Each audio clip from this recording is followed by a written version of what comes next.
Hello again, YouTube. It's Ariel again.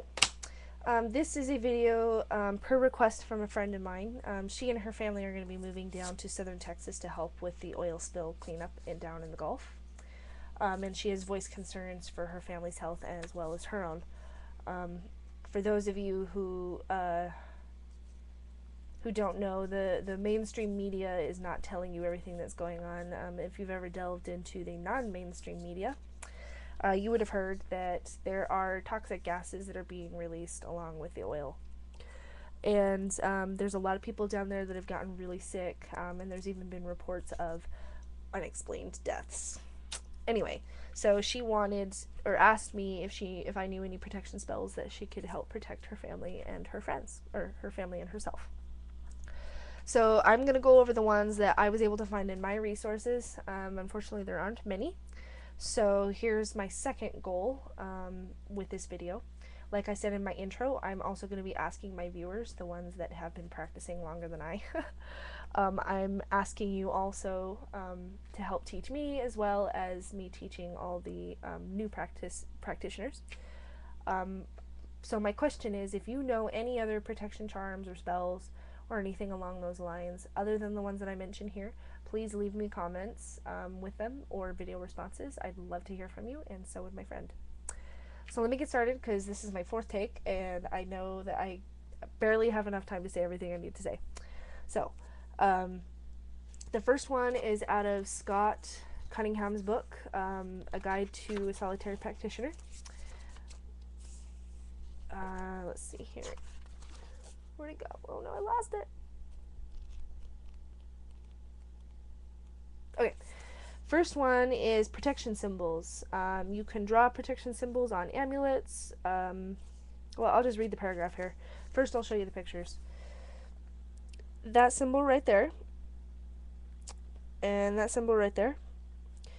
And I think I mentioned it in my altar videos. The pentagram itself is also a protection symbol, so you can get a necklace like so, or you can put one over your doorway. You can put a besom over your front door, protect your house. That's another way.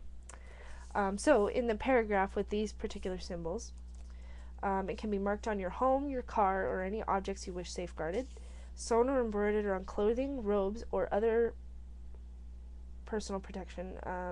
Can be made into an amulet or worn or carried. In times of danger, if you have no access to such amulets, just visualize the rune strongly. There's also a couple of chants in here. Charming Pixie Flora also mentions these on her videos. She mentioned, though, okay, in the book it tells you to visualize a triple circle of purple light. In her video, she mentions she always pictures whatever video that she thinks best suits the person, or best suits the purpose for the protection. She also mentioned that sometimes she'll just visualize a rainbow colored circle. That way the person can draw from whatever colors they need to, or whichever colors best suits them. So there's two different chants that you can use with this method. You visualize a triple circle around yourself, and you chant, "I am protected by your might, O gracious goddess, day and night." Or, "Thrice around the circle bound, evil sink into the ground." And I kind of like the idea of drawing the circle around myself or the person, just kind of in my mind's eye, just kind of point my finger as I visualize it, and doing the circles as I'm saying it. There is also a third one in here for protecting an object. You're going to draw a pentagram over the object, and then you're going to touch it with your fingers. And you're going to say, "With this pentagram I lay protection here both night and day, and the one who should not touch, let his fingers burn and twitch. I now evoke the law of three. This is my will, so mote it be." So that's everything in Scott Cunningham's book. This one, next one is The Book of Shadows, A New Generation of the Solitary Witch by Silver Ravenwolf.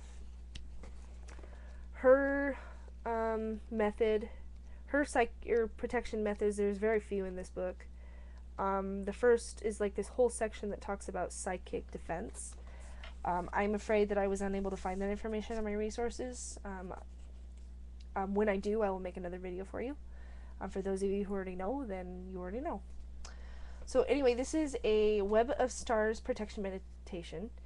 It only takes a few minutes. At first, you should practice it every day on yourself, and once you become more practiced at it, you can do it on your pets, friends, family, or home. So you're going to go to a quiet place. You're going to sit down and close your eyes. You're going to ground and center, take 3 deep breaths, and then you're going to count from 10 to 1, or count down from 10 to 1. Then you're going to imagine a white light surrounding yourself, and going to imagine it growing brighter and stronger until eventually it solidifies into a shield. Then you're going to imagine a web of stars surrounding this shield. And anytime any kind of negativity touches this shield, it's going to, I want to use her words, she words it so well. Okay, touches the web, it disintegrates. The waves that result from these tiny explosions turn into positive energy, clinging to the net, thereby reinforcing the original web.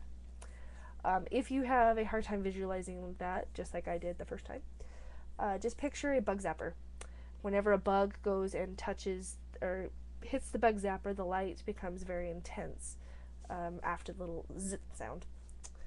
So the zit is the explosion.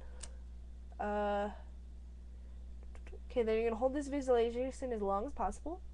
Take a deep breath, reach out with your heart and feel the presence of spirit, allowing the peaceful feeling to flow through your body. Then take another deep breath, count from 1 to 5, and open your eyes.